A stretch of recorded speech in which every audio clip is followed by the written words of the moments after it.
Yan mga kapatid, at narito naman po ako at muling magbabalik sa inyo upang tatalakayin ang ating panibagong request ng ating mga manonood.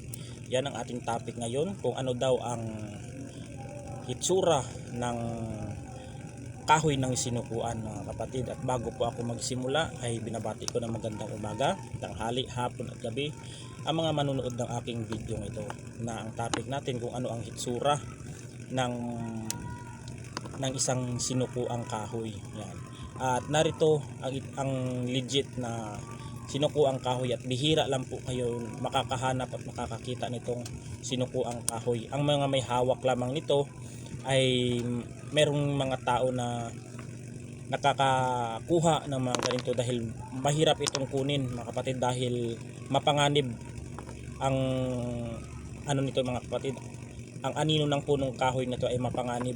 Ayan, ito po ang tinatawag na kahoy na sinukuan mga kapatid, masyadong maliwanag. Yan po ang kahoy na sinukuan mga kapatid, ay may cross po yan sa gitna. Yan po ay tinatawag na tunay na sinukuan. Itong maliit na sinukuan at ito yung malaking sinukuan mga kapatid. Yan. Yan po ang sinukuan. Yan po ang legit na sinukuan, at ating tatalakayin ngayon mga kapatid ang katotohanan tungkol sa sinukuan mga kapatid. Yan. Ang sinukuan ay isang katawagan sa punong kahoy sa kagubatan na may kahiwagaan, misteryo o himala. Yan. Walang tiyakan kung anong uri o tawag sa kahoy na ito. Ang palatandaan nito ay mapupunang nakayuko ang lahat ng halaman o punong kahoy na nakaturo sa kanyang kinatatayuan. Yan. Ayon sa mga mahihilig sa mistisismo o lihim na karunungan, ang kahoy at dahon ng punong ito ay mabisa panggamot sa di karaniwang karamdaman o gawa ng hindi nakikita, tulad ng mga elemento, kapre, diwende, tikbalang o kung anuman mga masasamang espiritu ay nakakagamot. Ang dahon ng at kahoy ng puno ng sinukuan. Ayan mga kapatid. Yan.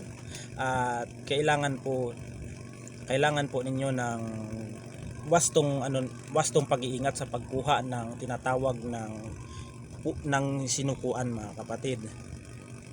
Yan. Ayon din sa kanilang kabatiran, ang punong kahoy na ito ay mapanganib. Yan mga kapatid. Lalo na sa may liwanag ng araw o buwan. Ito ay sa dahilang ang anino nito ay makapangyarihan para maparalisa ang sinumang tamaan nito. Yan. Ang sinumang tatamaan nito mga kapatid, kung ikaw man ay kukuha nito at matatamaan ka o mahagip ka nitong anino ng puno ng sinukuan, ay pwede ka maparalisa dito mga kapatid. Maingat po ang mga taong kumukuha dito, dahil maaari po silang mapahamak o madisgrasya sa pagkuha nitong yung sinukuang kahoy. Ayan mga kapatid ang katunayan diyan. Yan. Napaparalisa talaga sila diyan mga kapatid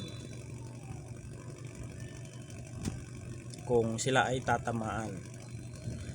Ang sinumang tamaan nito o kaya naman malamang ang kahantungan ng matatamaan ay pwede ring mamatay. Yan.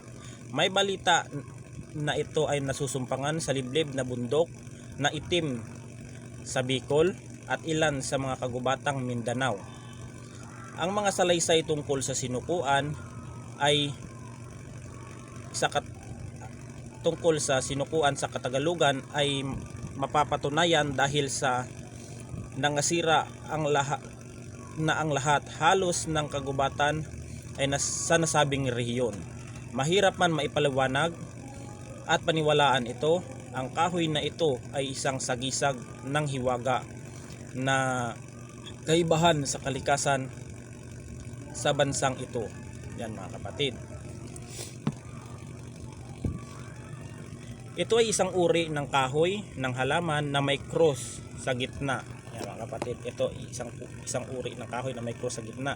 Ito ay tinatawag na sinukuan. Malalaman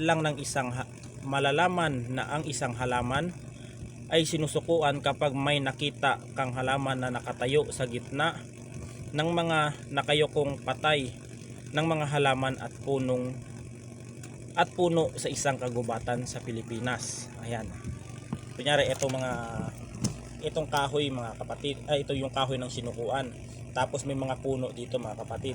Pag yan nakita mo mga kapatid na nangangamatay-matay yung mga puno niyan, mga punong kahoy o may mga damo diyan, dahil kung once na mahagip ng anino ng isang sinukuan yung mga puno na iyon mga kapatid ay mamamatay po, dahil ang sinukuan po ay talagang masilan po ang pagkuha ng mga kahoy na ito mga kapatid, dahil once na magkamali ka sa pagkuha nito ay paniguradong mapapahamak ka mga kapatid. Yan ang katotohanan diyan sa tinatawag na sinukuan. Ang sinukuang kahoy ay ginagamit na agimat o talisman. Napakagaling ito. Nagpapagaling ito ng sakit ng tiyan. Meron ding nasabing napapaamo ito ng mga nakakapagpaamo ito ng mga tao. Ito ay tinatawag na sinusukuan dahil lahat ng gumagamit nito ay sumusuko sa nag-uurasyon. Meron ding cases na ginagamit ito para maging invisible o di kaya hindi nakikita ng mga tao ang gumagamit nito mga kapatid. Ito ang nakasulat sa aking pananaliksik mga kapatid. Itong mga kahoy mga kapatid, sa totoo lang mga kapatid, ito ang kalimitang ginagamit na sa mga naniniwala sa mga antingero. Ito ay kalimitan na ginagamit ng mga pulis, yan, mga sundalo, scout ranger. Ito ay kalimitang ginagamit nila. Dahil po mga kapatid, ang lahat ng mga nahuhuli nila na mga kriminal o kung ano mang mga tulisan na lumalaban sa ating gobyerno ay napapasuko nila mga kapatid. Meron akong isang naka-encounter dati na isa siyang retired na Air Force. Yan, kaso mga kapatid, siya na ay parang naputulan yata ng paa yun mga kapatid. Meron siyang sinukuan mga kapatid. Totoo talagang ganito ang pagkapurma ng kanyang gamit na sinukuan ay talagang ang lahat ng nahuhuli nilang mga tulisan, mga kapatid, once na pag nahuhuli talaga nila ay talagang sumusuko talaga sa kanya ang mga nahuhuli nilang mga kriminal, yan, mga tulisan man yan, mga taong labas man o mga NPA man yan, ay napapaano niya mga kapatid, napapasuko niya. At nung huling time na aalis na ako ay pinakita niya yung gamit niya sa akin, na yung gamit niya ay sinukuan. Meron din mga anting-anting siyang inaalagaan din mga kapatid. At yung talagang ang nagbigay sa kanya ng sinukuan, yun ang talagang lagi siyang napopromote mga kapatid. Tuwing mission niya sa kanilang lakad ay may nahuhuli o may napapasuko siyang mga kanilang mga kalaban na tiwali sa ating gobyerno.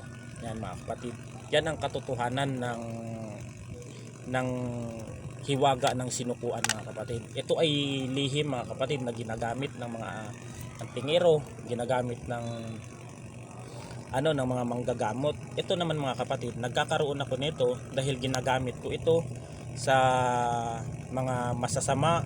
Yan, kung may mga kaaway ka mga kapatid, ay hindi nakakatagal ang iyong kaaway dito mga kapatid, ay parang sinasakal pag mayroon kang tangan nito mga kapatid. Pag yan ay may nagbabalak ng masama sa iyo mga kapatid at mayroon kang sinukuan, ay talagang hindi katatagal, talagang susuko talaga sila.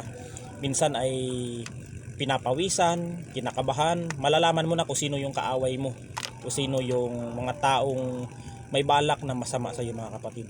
Yan ang hiwaga sa isang puno ng sinukuan. Yan mga kapatid, kahit i-search nyo yan sa tinatawag na YouTube ay makikita ninyo yan kung ano ang katotohanan sa puno ng sinukuan.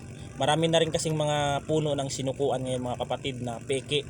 May ano rin, may sinukuan din na baging, may sinukuan na kahoy, yan may buto ng sinukuan. Marami pong sinukuan dahil sa panahon ngayon pag nagpili kayo ng sinukuan ay piliin ninyo yung mga taong yung mga taong legit, yan. Legit na talagang nagpapakita ng kanilang mukha dahil sa panahon ngayon mga kapatid, napakaraming scammer ang naglipa na ngayon na nagpapadala ng 3K o 5K para daw sa isang medalyon.